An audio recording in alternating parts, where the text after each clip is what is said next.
홍익대 같은 경우는 자기 주도성은 융합적 사고 능력을 어떻게 보여줘야 되는 거지? 좀 With you, I can be sad with you.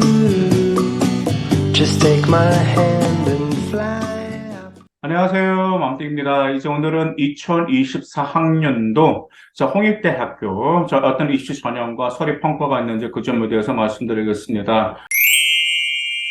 그리고 홍대거리는 정말 우리 젊음을 핫한 것을 상징하면서도 올해 학생은 홍대거리 한번 딱 다녀오게 되면은 대학교에 대한 목표가 또 확실히 생기게끔 만들어준 거리 중에 하나죠. 자, 그 대표적인 홍익대학교인데, 홍익대는 2024학년도 어떤 입학 전형 주요 변경 사항이 있냐면 서울 캠퍼스가 수시 인문계열에서 수능 최저 학력 기준이 완화가 되었습니다. 자, 완화가 되었는데 지금 2023학년도 같은 경우는 3학 7등급 이내였었거든요. 그런데 2024학년도는 3학 8등급 이내입니다. 지금 이제 2024학년도에 수능 최저 완화 이런 추세거든요. 수능 최저 완화라는 게 한편으로 좋은 징조 중에 하나예요. 여러분들이 보통 일반 학생들 같은 경우는 수능 최저를 충족시키는 게 좀 상당히 어렵습니다. 보통 내신 1등급대라 하더라도 수능 최저가 자신이 없다 보니까 그냥 뭐 육학종으로 지원하겠다라든지 종종 그런 케이스를 발생할 수도 있어요. 자, 근데 이 점을 여러분들 기억하실 필요가 있습니다. 수능 최저가 완화가 되었다라고 가지고 이것을 마냥 좋을 수는 없습니다. 왜냐하면 당연히 내신 컷은 올라간다라는 점, 어느 정도 올라간다라는 점, 그 점 기억해 두실 필요가 있습니다. 자, 수시 학교당 추천 전형에서는 고기별 추천인은 10명 이내 이렇게 하고 있고요. 그리고 수시 고른기회 전형이 분할이 되었습니다. 2023학년도 같은 경우는 단지 전형명이 고른기회 전형 그랬는데 2024학년도부터는 고른기회 전형 1, 고른기회 전형 2 두 개로 나누어졌기 때문에 여러분들이 해당하는 건지 그 점은 잘 보시기 바라겠습니다. 그리고 정시에서도 특성화 고등을 졸업한 재직자 전형이 신설되었다라는 점, 그 점이 있습니다. 자, 학교장 추천 전형, 자, 어떻게 평가할까요? 자, 서울 캠퍼스 313명을 선발하고 있고, 금방 말씀드렸던 것처럼 고개별 추천인은 10명입니다. 학생부 교과 100%를 선발하고 있고요. 이제 반영 방법은 공통 및 일반 선택 과목 90%, 진로 선택 과목 10%를 평가하고 있습니다. 당연히 공통 및 일반 선택 과목은 등급이 있기 때문에 등급으로 평가하고 있고요. 근데 진로 선택 과목은 A는 10점, 그다음 B는 9점, C는 7점입니다. 근데 일반적으로 홍익대 고교 추천 정도 받으면 당연히 진로 선택은 무조건 다 A, 대부분 그렇게 나오고 있어요. 자, 수능 최저 학력 기준은 서울 캠퍼스 그 인문 쪽은 3학 8등급 이내, 자연계열도 역시 3학 8등급 이내인데 둘 다 한국사는 4등급 이내를 충족시켜야 됩니다.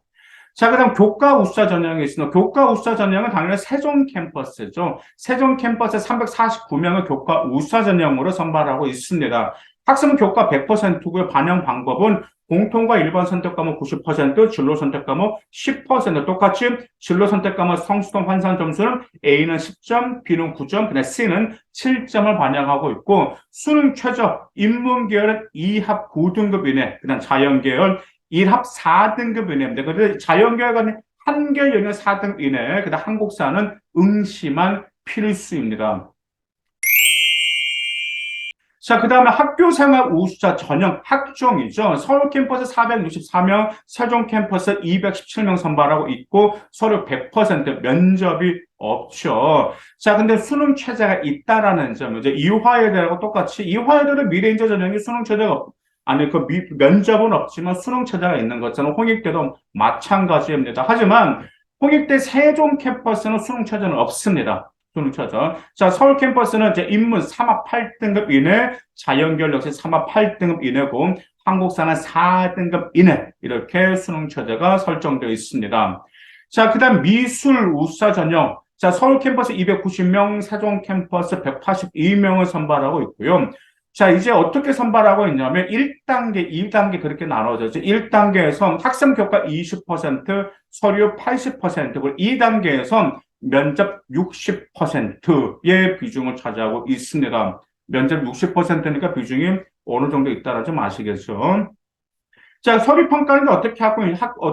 학교 생활도 당연히 평가하겠지만은, 이제 미술 활동 보고서도 평가한다라는 점 기억해 두실 필요가 있습니다. 그리고 이제 수능 최저가 있는데 세종 캠퍼스는 없습니다. 서울 캠퍼스가 자 3합 9등급 이내, 한국사는 4등급 이내입니다. 그러다 보니까 이제 홍익대 하면 당연히 이제 홍익대 미대로 이제 상당히 이제 이름이 있는 그런 대학교이다 보니까 당연히 이제 실기도 당연히 실력이 있어야 되는 거고 학생 교과도 어느 정도 실력이 있어 더구나가 수능 최저가를 충족시킬 정도로 좀 뛰어난 학생들이 홍대, 미대를 지원하고 있습니다. 자, 논술 전형도 있죠. 논술 전형 서울 캠퍼스 393명, 세종 캠퍼스 122명 선발하고 있고요. 이제 반응 비율은 자, 논술 90%, 학생 교과 10%입니다. 자, 논술이니까 당연히 수능 최저가 있겠죠. 자, 서울 캠퍼스는 인문계열과 자연계열의 3합 8등급 이내, 한국사 4등급 이내고요. 세종 캠퍼스는 1개 영역 4등급 이내, 한국사는 필수 응시입니다. 자, 논술 같은 경우는 우리가 좀 한번 좀 생각 잘 한번 해보세요. 왜냐하면 일단 우리 학생들이 대학교를 지원할 때 이제 교과 아니면은 그다음에 학종 아니면 또 이런 케이스도 있어요. 그냥 뭐 정시 이세 가지 카드를 노리는 케이스도 있고 반면에 수능에 자신 없는 학생들 가지고 교과와 그다음 학종 두 개 전형을 노리는 경우도 있는데 의외로 좀 논술을 좀 너무 좀 생각을 안 하는 학생들이 좀 많이 있더라고요. 그러니까 일반고 학생들 중에. 그래서 제가 이제 올해도 그랬고 작년에도 그랬거든요. 논술이면 대학교를 높일 수가 있는데, 논술 생각해 봤네라고 하면, 본인은 논술까지는 생각을 안 했다라고 그런 학생들이 많아, 우리 어머님들도. 그럼 논술 준비 한번 해봐라. 그러면은, 현재 너가 학종으로 갈 수 있는 대학교보다 대학교를 높일 수가 있기 때문에 논술 준비하라 그러는데, 이제 수능 최저로 충족시켜야 되겠지만, 의외로 수능 체제가 그래도 없거나 높지 않은 데도 있어. 당연히 다 논술 준비를 해야 되겠지만, 그로 인해서 이것도 열심히 준비해가지고 대학교를 높인 학생들 좀 많이 있어요. 그러다 보니까 그 점 고려해 보시기 바라겠습니다.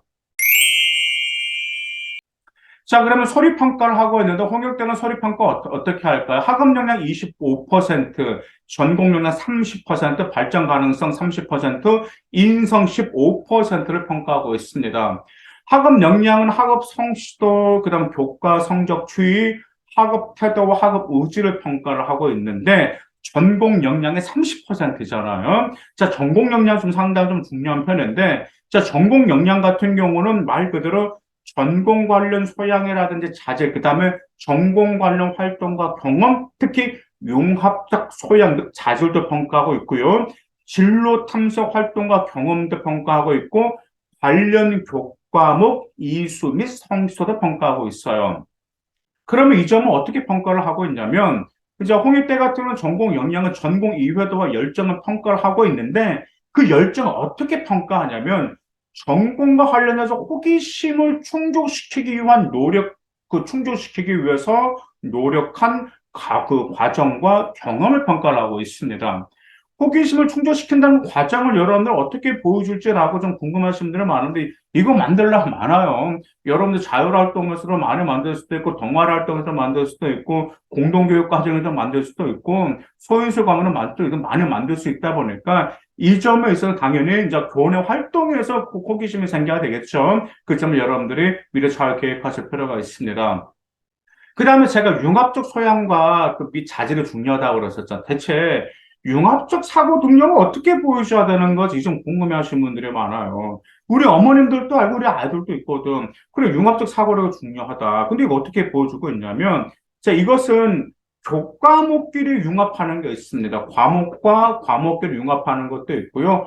과목과 전공 아니면 과목과 진로와 연계해서 융합적인 새로운 것을 창출해 주는 것이 중요합니다. 그래서 융합적 사고 능력을 해서 단지 무엇을 사고했다라고 나온 생활 기록부보다는 이런 어떤 걸 통해서 융합적인 사고 능력을 보여주면서 뭔가 좀 결과물이 나와줘야 돼. 결과물이 안 나온 경우가 많습니다. 그럼 좀 그런 학생들이 입결이 좋지가 않아요. 그래서 이런 점들 기억해 두실 필요가 있습니다. 그리고 전공 관련 교과, 그다음 성취 수준을 자, 전공 역량으로 평가하고 있습니다.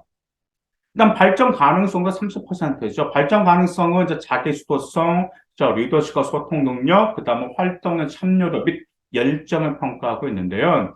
이제 자기 주도성이라고 하면 이제 대학교마다 좀 평가가 틀립니다. 자기 주도성이.